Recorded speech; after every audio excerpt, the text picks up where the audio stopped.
కారుమూరి వెంకటరెడ్డి గారు మీ అందరూ తెలుసు కదండి. ఆయన కారుమూరి వెంకటరెడ్డి గారు రీసెంట్గా అరెస్ట్ కూడా చేశారు. తర్వాత సాయంకాలం బెయిల్ వచ్చింది, బయటకు వచ్చారు. ఆ కారుమూరి వెంకటరెడ్డి గారు మీకు అందరూ తెలుసా?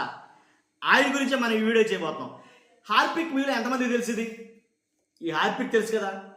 కారుమూరి వెంకటరెడ్డి గారు అలాగే హార్పిక్ దీని మీద ఒక అద్భుతమైన ఒక కట్టు కథను అల్లారు. ఏబిఎన్ వాళ్ళు కావచ్చు, అలాగే ఆంధ్రజ్యోతి వాళ్ళు కావచ్చు, అదే ఏబిఎన్ వాళ్ళు కావచ్చు, ఈనాడు వాళ్ళు కావచ్చు. ఆంధ్రజ్యోతి, ఈనాడు ఒక కట్టు కథ, బ్రహ్మాండమైన కట్టు కథ. ఈ హార్పిక్ బాట్లు అలాగే కారుమూరి వెంకటరెడ్డి గారి గురించి ఏంటనేది నేను చెప్తాను నేను ఖచ్చితంగా. ఎందుకంటే ఆయన మీద జరిగినటువంటి ఆ కట్టు కథ సినిమా ఏంటి, ఇప్పుడు ఆంధ్రజ్యోతికి అలాగే ఈనాడుకి దోలు తీర్చేసే కార్యక్రమం ఒకటి అయితే కానీ పెట్టాడు ఆయన. ఏంటో చెప్తాను నేను. ఈ టైప్ ఆఫ్ లాంగ్వేజ్ నేను ఎప్పుడు వాళ్ళని క్షమించాలి. అంటే ఆయన మాట్లాడిన మాటలు యాజ్ ఈజీగా మాట్లాడదామని నేను ఈ రకంగా మాట్లాడుతున్నా. ఏంటి అసలు ఈ హార్పిక్ని కారుమూరి వెంకటరెడ్డి గారికి ఉన్న ఆ సంబంధం ఏంటి, దాన్ని ఎలా తెరకెక్కించారు వీళ్ళు, ఈనాడు వాళ్ళు కావచ్చు, ఆంధ్రజ్యోతులు కావచ్చు. అదేంటో నేను చెప్పబోతున్నాను. చెప్పే ముందు నిజమేంటో రాష్ట్ర ప్రజలందరూ తెలియాలి కదండి. మీ బాధ్యతగా నిజం తెలియాలంటే ఫస్ట్ మీరు లైక్ చేయండి. ఎక్కువ మందికి ఇన్ఫర్మేషన్ షేర్ అవుతుంది. లైక్ చేయండి, మీ బాధ్యత అని చెప్తాను. అంతే కదా, నాకు కూడా మోటివేషన్గా ఉంటుంది. కొత్తగా మన ఛానల్ ఇస్తే పక్కగా సబ్స్క్రైబ్ చేయండి. మీ అమూల్యమైన అభిప్రాయాన్ని కామెంట్ రూపంలో తెలియజేయండి. హార్పిక్ బాటిల్ ఏంటి, తర్వాత ఎవరైతే కారుమూరి వెంకటరెడ్డి గారి గొడవ ఏంటంటే ఆయన ఒక మాట చెప్తున్నారు. ఆయన చెప్పింది ఏంటంటే కనుక కారుమూరి వెంకటరెడ్డి గారు ఏదైతే అరెస్ట్ జరిగిందో, అరెస్ట్ జరిగిన ఉదయం 7 గంటల నుంచి సాయంకాలం అంటే ఆయన బయటకు వచ్చి బెయిల్ మీద బయటకు వచ్చే వరకు కూడా ఒక మధ్యలో ఒక కథ అయితే నడిచింది. ఆ కథను నడిపింది సోషల్ మీడియా ప్లాట్ఫామ్లలో కొంతమంది, అంటే టీడీపీకి అనుకూల మీడియా, అలాగే కొంతమంది సోషల్ మీడియా ప్లాట్ఫామ్లో కొంతమంది అయితే ఒక కథను నడిపేశారు. కారుమూరి వెంకటరెడ్డి గారు అరెస్ట్ అయిన తర్వాత స్టేషన్కి తీసుకెళ్ళిన తర్వాత మన వాళ్ళుగా ఆయన అందరినీ గెంటేశాడట. పోలీసులు కూడా గెంటేసి పరుగున బాత్రూంలోకి వెళ్ళిపోయాడు ఆయన. కారుమూరి వెంకటరెడ్డి గారు బాత్రూంలోకి వెళ్ళిపోయిన తర్వాత ఆ బాత్రూంలో ఫోన్ బెటర్ అయిపోతే ఆ బాత్రూంలోకి వెళ్ళిన తర్వాత ఆయన ఈ హార్పిక్ బాటిల్ తీసుకుని పోలీసులకు చూపించి, మీరు కనుక నన్ను అరెస్ట్ చేసి జైల్లో ఉంచుతారంటే ఈ హార్పిక్ బాటిల్ తాగేస్తాను నేను, మీరు కనుక అరెస్ట్ చేసి నన్ను ఈ జైల్లో ఉంచుతానంటే ఈ హార్పిక్ బాటిల్ తాగేస్తాను, తాగి చచ్చిపోతాను, దానికి కారణం మీరే, దానికి బాధ్యులు మీరే అని ఆయన పోలీసులు బెదిరించారట. పోలీసులు బెదిరితే ఇంకా పోలీసులు ఏం చేయాలి, తప్పదు కదా, అందు నుంచి విడిచిపెట్టేశారు, బెయిల్ ఇచ్చేశారు. ఏంటి విన్నారా మీరు? ఇది కథ, స్టోరీ ఇది అనమాట. స్టోరీలో మొత్తం అంతా అర్థమైంది కదా మీకు. అంటే హార్పిక్ బాటిల్ చూపిస్తే, ఒక హార్పిక్ బాటిల్ చూపిస్తే పోలీసులు వదిలేస్తారు, బెయిల్ ఇచ్చేస్తారా ఏంటండి? అసలు ఏమనాలి అసలు అని నాకు తెలియగడతాను. దీన్ని ప్రముఖంగా పత్రికలో ప్రచురించాయి. అర్థమైంది మీకు? ఈనాడు వారు ప్రశ్నించారు, ఆంధ్రజ్యోతి వారు ప్రశ్నించారు. మరి వాళ్ళకి ఎలాగా డాష్ తీరుస్తున్నాడు ఈయన అంటే కనుక ఇప్పుడు ఆయన మాట చెప్తాడు. వాళ్ళిద్దరి మీద, ఏబిఎన్ మీద అలాగే ఈనాడు మీద, ఇద్దరి మీద పరువు నష్టం దావా అయితే కనుక ఒక కేసు వేశాడు ఆయన. ఆయన వేస్తే ఆ కేసులో ఇంచుమించుగా 5 కోట్లు నష్టపరిహారం ఇవ్వాలని పరువు నష్టం దావా వేశాడు. ఎందుకని? లేనిది కల్పిత కథలని, కట్టు కథలని పత్రికలో ప్రచురించినందుకు గాను ఏంటి నాకు పరువు నష్టం దావేస్తానని సుమారు 5 కోట్ల రూపాయలు వేశారు.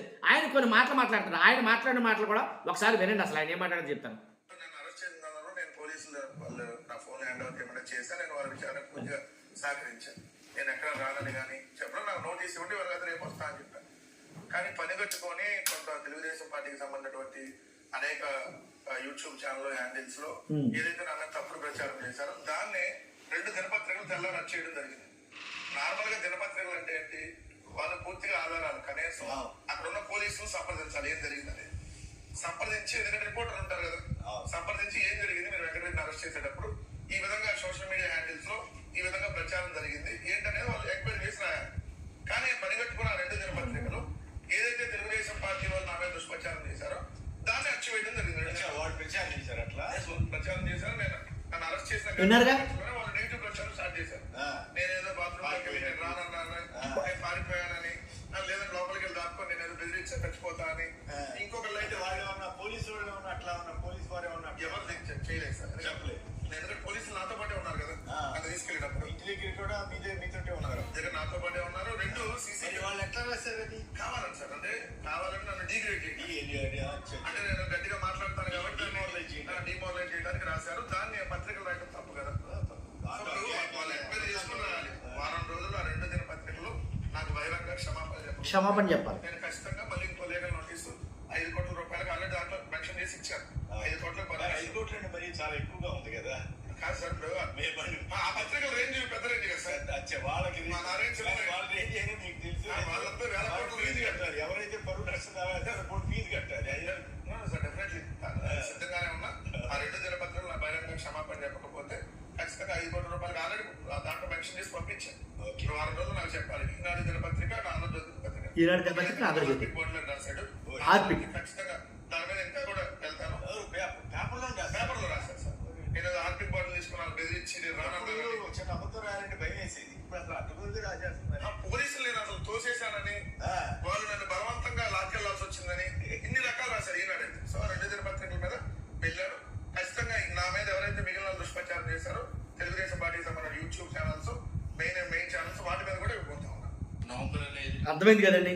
కాబట్టి ఏదైతే హార్పిక్ బాటిల్ తీసుకుని నేను తాగేస్తానో, నన్ను విడిచిపెట్టకపోతే నన్ను బెదిరించినట్టు పోలీసుల్ని గెంటేసినట్టు ఆంధ్రజ్యోతి వారు అలాగే ఈనాడు వాడు వాళ్ళిద్దరు కూడా రాశారు. కాబట్టి వాళ్ళిద్దరి మీద పరువు నష్టం దావా చేశాను 5 కోట్ల రూపాయలకి అనేది అన్నాను. దాని విషయం నేను ఏమాత్రం వదిలిపెట్టను, ఖచ్చితంగా తీర్చేస్తాను అన్నట్టుగా వెంకటరెడ్డి గారు మాట్లాడతారు. సబ్జెక్ట్ ఉన్న వ్యక్తి, దాంట్లో ఎలాంటి డౌట్ లేదు. అలాగని వల్గర్ లాంగ్వేజ్ వాడినా ఏంటి చాలా పద్ధతిగా మాట్లాడతాడో, అంతకు మించి బూతులు అయితే తిట్టాడు. అంటే నాకు తెలిసినంత వరకు, నేను చూసినంత వరకు అర్థమైంది కదా. కాబట్టి ఖచ్చితంగా అంటే ఇప్పుడు ఒక ప్రముఖ పత్రికల్లో రాస్తున్నామనంటే కనుక వాస్తవం ఉందా లేదా అని విచారణ చేయాలి కదా. ఎవడో చెప్పాడు పనికిమాలినోడు ఏదో మాట్లాడాడని చెప్పేసి ఆ మాటలు పట్టుకొచ్చి రాసేస్తే అది ఎంత అవమానం అది. కాబట్టి హార్పిక్ బాటిల్ చూపించి బెదిరించాడు ఆ పోలీసుల్ని, అది వాస్తవమేనా? అది కనుక్కోలుగా. ఎవడో మాట్లాడితే పట్టుకొచ్చి రాసేస్తే అలాగా. కాబట్టి అందు గురించే పరువు నష్టం దావా వేశాను అని అయితే ఆయన మాట్లాడడం జరిగింది, చూసారుగా. కాబట్టి ఖచ్చితంగా ఇలాంటివి అప్పుడప్పుడు ఇలాంటి చొరకలు తగలకపోతే కనుక నిజమైన జర్నలిజం అనేది దానికి వాల్యూ లేకపోతే, అది నేను చెప్పేది. చూస్తున్నా మీరు అందరూ కూడా మీ అభిప్రాయం కామెంట్ రూపంలో తెలియజేయండి. Thank you very much.